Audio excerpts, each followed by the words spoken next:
Welcome back to Arifureta, Anime Review, episode number 17. And from what I can tell, this is the final episode of the season. Well, the second season of the show, mind you. Yes. This is called A New Journey, the 25th episode of the anime. And I reread the chapter this one's supposedly adapted, and there's a lot of the chapter they cut out. Like, a lot. Plus, they kind of adapt the thing a bit out of order. First, you start off with Hajima's group at the Divine Mountain. Yep, at the Divine Mountain, where they're trying to restore... Okay. Yeah, they're trying to restore Corey, who got stabbed last episode.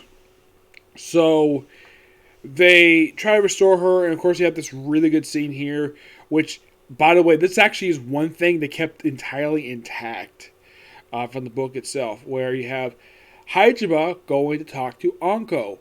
The conversation itself, completely intact. I love the fact the scene kept it in.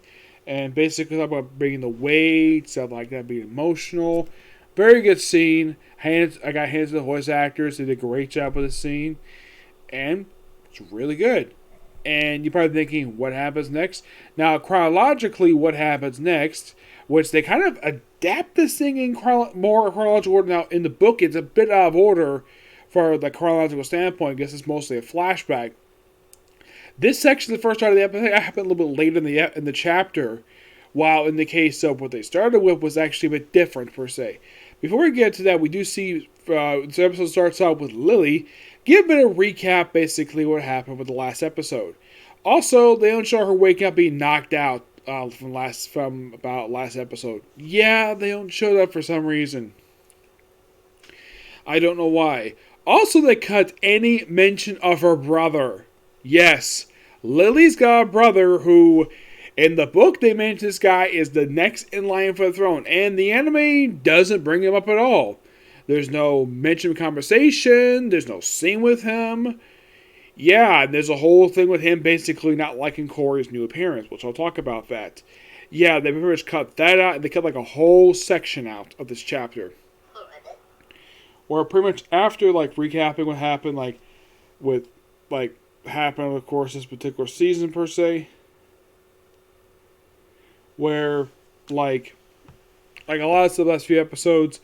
And then we see, after what I mentioned before with Anko, then we see everybody going back to the Coliseum where they just were last episode, where everybody's transported. And of course, Anko's very dizzy because, of course, she's not exactly as powerful as everybody else.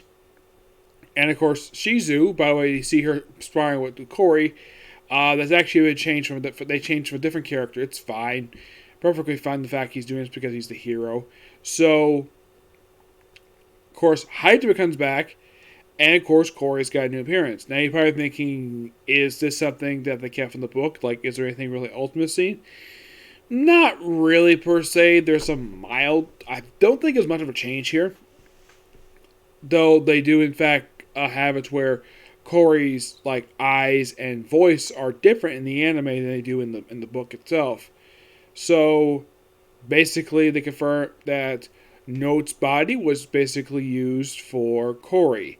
In the book, basically, she was briefly given a golem body, then transferred to this one.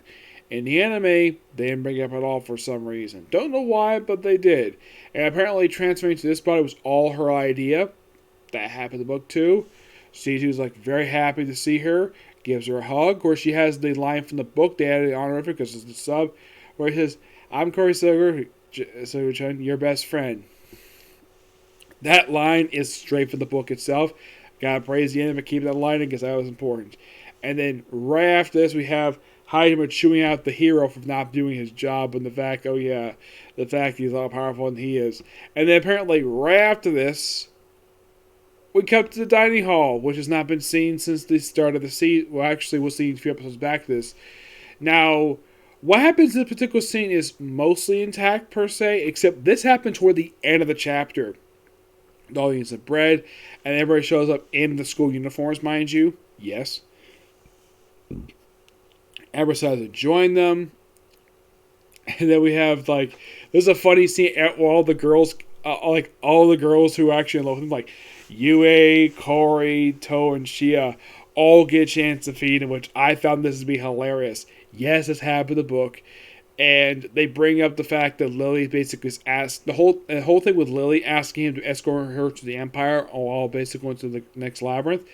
That's also for the book too. That whole scene is mostly intact per se, except they cut something before this out for some reason. I don't know why, but they did.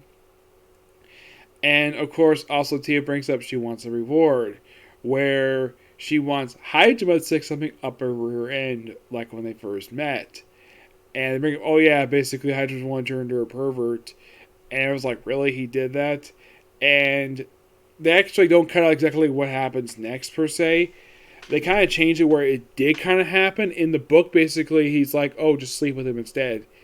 Which he denies to do. So basically what basically it's implied he wanted to do is use the very same stake that he used from the last season that was metal to stick up her rear end. I am not kidding, this has happened here. And then we cut to the girls and Hajime in their room. By the way, basically the arrangement is that Yue is in bed with Hajime. You have Shia sleep on the floor. There's two couches there. One has got Corey on, who's got notes bearers, and the other one's got Tio on it. And then, of course, you see Hajime where he wakes up. Oh, by the way, like, Yue in bed. What probably happened? She and Hajime probably had sex. As they always do. And, of course, they sit on the balcony. Of course, the scene is completely unoriginal. It's a good ending to the scene. And, of course, Corey basically volunteers to have him and his group basically go with them to their next city. Of course, they leave at dawn. And the episode ends kind of weirdly. Like, they say they're going with them. And then they have basically where they're, let's say, some are going with them, but they don't show them with them. Where you have the main, like, five, Hajime, Yue, Shia, Tio, and Corey, where they're all waiting, basically, for them. Shizu still wants to go, too. So, they'll go on and say, we'll protect the city, and then they walk off, and what? They decided to go with them? Yeah, it's kind of an odd ending to this particular episode. Kind of an odd ending, but a pretty good episode per se, but a lot cut out. Like, there's a good about 30 pages to cut from the episode for no reason at all. Episode's not terrible per se, but we'll get to more of this, my final thoughts, in the very next episode. Okay?